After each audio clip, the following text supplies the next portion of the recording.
Secularism या धर्मनिरपेक्षता एक ऐसा शब्द जो हम रोज सुनते हैं, खासकर राजनीतिक बहसों में। और सच कहूं तो जितनी बार सुनता हूं उतना ही कंफ्यूजन बढ़ता है। कंफ्यूजन होना लाजमी है, क्योंकि इस एक शब्द के कई मतलब निकाले जाते हैं। कोई इसे धर्म विरोधी बताता है तो कोई सर्वधर्म सम्मान, और 2014 के बाद से तो ये बहस और भी तेज हो गई है। बिल्कुल। और फिर वो एक क्लासिक सवाल हमेशा आता है, क्या सेक्युलर शब्द हमारे मूल संविधान में था? और जवाब है नहीं। इसे 1976 में 42वें संशोधन के जरिए प्रस्तावना में जोड़ा गया। तो क्या इसका मतलब ये हुआ कि भारत 1976 से पहले सेक्युलर नहीं था? लेकिन फिर सुप्रीम कोर्ट बार बार ये क्यों कहता है कि सेक्युलरिज्म संविधान के मूल ढांचे का हिस्सा है, मतलब इसे बदला नहीं जा सकता?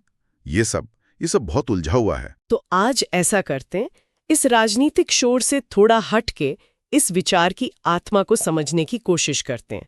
हम ये नहीं पूछेंगे कि कौन असली सेक्युलर है और कौन नकली, बल्कि ये जानेंगे कि ये विचार आखिर है क्या, इसकी जड़ें कहाँ हैं, और सबसे जरूरी बात, भारत का सेक्युलरिज्म पश्चिम के सेक्युलरिज्म से इतना अलग और अनोखा क्यों है। ये एक ऐसी कहानी है जो हमारे देश के मिजाज को दिखाती है। ठीक है, तो चलिए इस गुत्थी को सुलझाते हैं। शुरुआत सबसे बुनियादी सवाल से करते हैं। सेक्युलरिज्म का एकदम सीधा साधा मतलब क्या है? अगर हम शब्द पर जाएं, तो सेक्युलर का मतलब है वो चीज जिसका धर्म से कोई लेना देना ना हो। यानी धर्म एक अलग दायरा है और दुनियावी मामले जैसे राजनीति, कानून, शिक्षा, ये सब एक अलग दायरा। दोनों को मिलाना नहीं है। अच्छा। और जब इसे हम एक देश के नजरिए से देखते हैं तो इसका मतलब हो जाता है राज्य और धर्म का अलगाव। यानी सरकार और धार्मिक संस्थाओं के बीच एक दीवार। हाँ, एक तरह की दीवार। सरकार न तो किसी धर्म को अपनाएगी और न ही किसी धर्म के आधार पर नीतियां बनाएगी। और ठीक इसी तरह कोई भी धार्मिक संस्था सरकार के काम में दखल नहीं देगी। ये एक दो तरफा रास्ता है। अच्छा, इस मटेरियल को बढ़ते हुए एक बात मुझे बहुत दिलचस्प लगी। मैं हमेशा सेक्युलरिज्म को सिर्फ राजनीति और संविधान के नजरिए से देखता था। हाँ। लेकिन इसे मानववाद यानी ह्यूमनिज्म से जोड़ना, ये तो पूरे विचार को एक नया आयाम देता है। ये कनेक्शन क्या है? ये बहुत गहरा कनेक्शन है। देखिए, मानववाद एक ऐसी सोच है जो हर चीज के केंद्र में इंसान को रखती है। इंसान की गरिमा, उसकी भलाई, उसकी आजादी। सेक्युलरिज्म इसी मानववाद का एक राजनीतिक रूप है। इसका मकसद भी तो यही है कि धर्म के नाम पर किसी भी इंसान के साथ भेदभाव ना हो, हर किसी को बराबर सम्मान मिले, ताकि एक बेहतर और मानवीय समाज बन सके। और शायद इसीलिए इसे तर्कवाद यानी रैशनलिज्म से भी जोड़ा गया है, क्योंकि अगर इंसान केंद्र में है तो फैसले भावनाओं या आस्था पर नहीं बल्कि तर्क और सबूतों पर आधारित होने चाहिए। आपने बिल्कुल सही पकड़ा। एक सेक्युलर देश में कानून इसलिए नहीं बनाए जाते कि किसी धार्मिक किताब में क्या लिखा है, बल्कि इसलिए बनाए जाते हैं क्योंकि वो तर्क संगत हैं और समाज की भलाई के लिए जरूरी हैं। इसका एक बहुत अच्छा उदाहरण दिया गया है। मान लीजिए सरकार बच्चों को नैतिक शिक्षा देने के लिए स्कूलों के सिलेबस में रामायण या बाइबल की कहानियों के कुछ हिस्से शामिल करती है। हाँ। अब कोई कह सकता है कि ये तो धर्म का प्रचार है। बिल्कुल कह सकता है। लेकिन एक सेकुलर नजरिए से अगर इसका उद्देश्य बच्चों को साहस, सच्चाई या करुणा जैसे नैतिक मूल्य सिखाना है तो ये फैसला धार्मिक नहीं बल्कि तर्कसंगत माना जाएगा। अच्छा। यहाँ मकसद धर्म का प्रचार नहीं बल्कि बच्चों का चारित्रिक विकास है। तो कुल मिलाकर सेकुलरिज्म कहता है कि धर्म आपकी निजी आस्था का विषय है जो बहुत सम्मानजनक है, लेकिन सार्वजनिक जीवन के फैसले तर्क और सबके कल्याण के आधार पर होने चाहिए। तो ये तो साफ हो गया कि सेकुलरिज्म का मतलब सिर्फ धर्म से दूरी नहीं है बल्कि तर्क और इंसानियत पर आधारित समाज बनाना है। पर यह विचार आया कहां से? क्या यह हमेशा से था या ऐसे किसी खास जरूरत के तहत बनाया गया?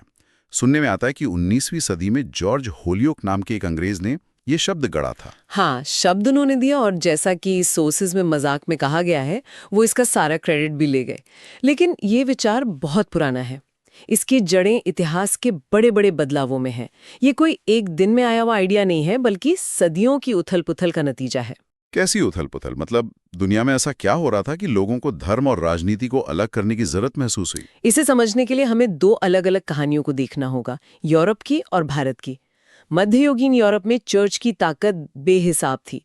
राजा कौन बनेगा से लेकर आम आदमी क्या खाएगा, हर चीज धर्म तय करता था। फिर 16वीं और 17वीं सदी में प्रोटेस्टेंट सुधार आंदोलन हुआ और ईसाई धर्म दो फाड़ हो गया, कैथोलिक और प्रोटेस्टेंट। और इसके बाद वहां भयानक धर्म युद्ध हुए, है ना? जी, भयानक।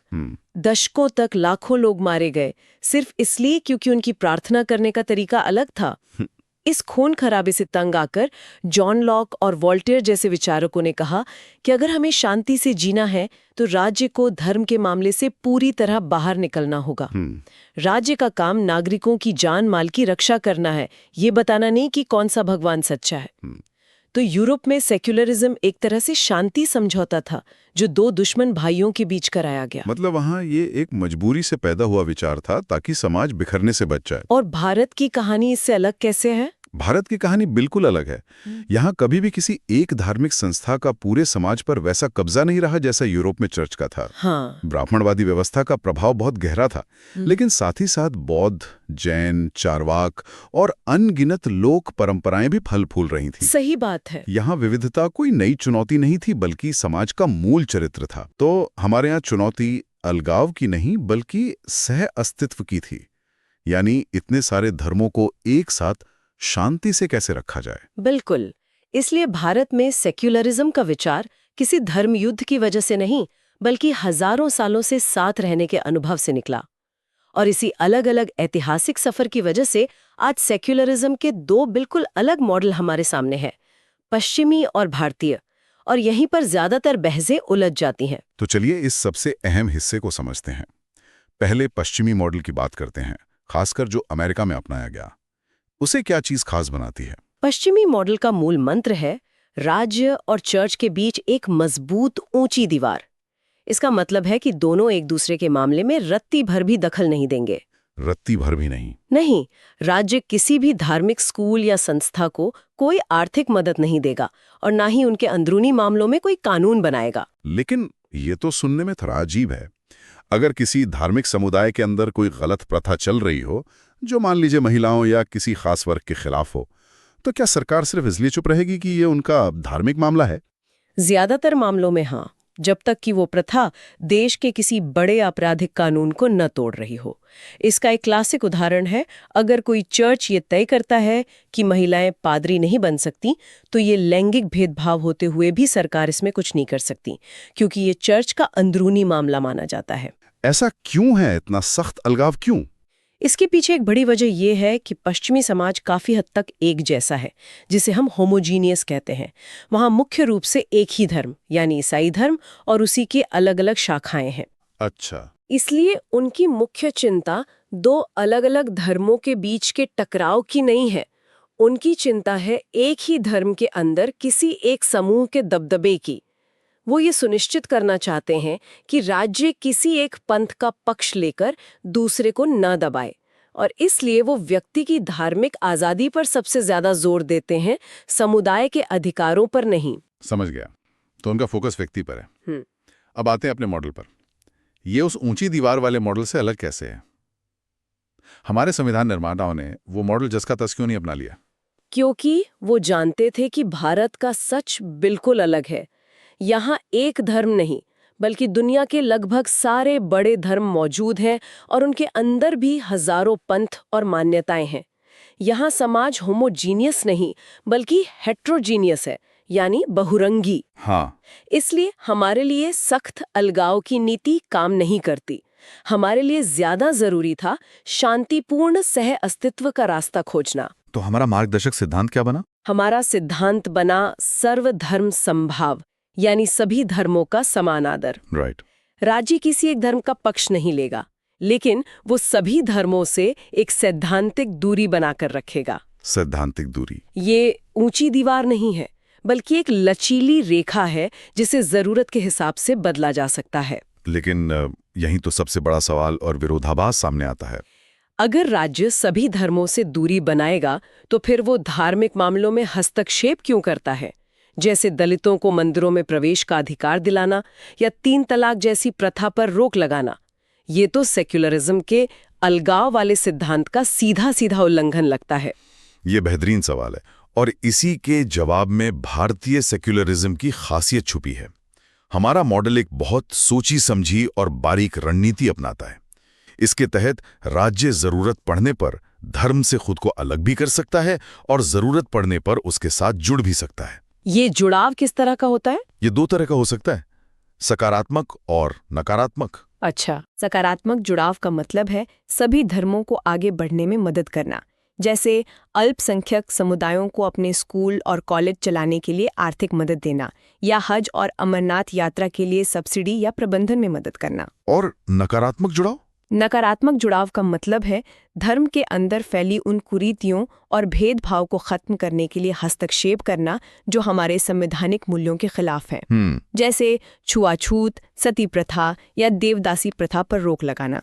पश्चिम के विपरीत भारत में राज्य समर्थित धार्मिक सुधार की एक मजबूत परंपरा है। अच्छा, तो इसका मतलब यह है कि हमारा संविधान धर्म की आजादी का अधिकार तो देता है, लेकिन वो अधिकार असीमित नहीं है। वो समानता और मानवीय गरिमा जैसे दूसरे मौलिक अधिकारों से ऊपर नहीं है। बिल्कुल। और जब इन दोनों में टकराव होता है तो राज्य समानता और न्याय के पक्ष में खड़ा होता है, भले ही इसके लिए उसे धर्म के मामले में दखल क्यों न देना पड़े। आपने एकदम सटीक समझा। हाल के वर्षों में सबरीमाला मंदिर में महिलाओं के प्रवेश का मामला हो या 3 तलाक पर आया फैसला, ये सब इसी भारतीय मॉडल के उदाहरण हैं।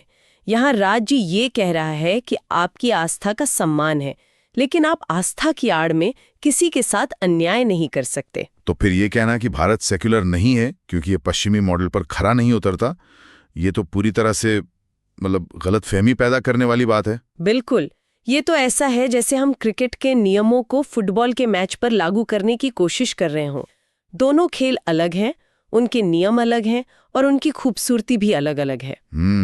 हमारा मॉडल हमारी अपनी जरूरतों और हमारे इतिहास की देन है। तो आखिर में हम ये कह सकते हैं कि भारतीय राज्य न तो धार्मिक है, न अधार्मिक और न ही धर्मद्रोही। ये एक गैर धार्मिक सत्ता है। सही कहा। इसका अपना कोई धर्म नहीं है, लेकिन ये अपने सभी नागरिकों के धार्मिक अधिकारों की रक्षा करता है और साथ ही ये भी सुनिश्चित करता है कि समानता और न्याय जैसे मूल्य सबसे ऊपर रहें। ये वाकई एक बहुत ही अनूठा और जरूरी संतुलन है। सही कहा। और ये सारी चर्चा राज्य और संविधान की भूमिका पर केंद्रित रही, लेकिन यहाँ से एक सवाल हमारे सुनने वालों के लिए भी निकलता है जिस पर वो सोच सकते हैं।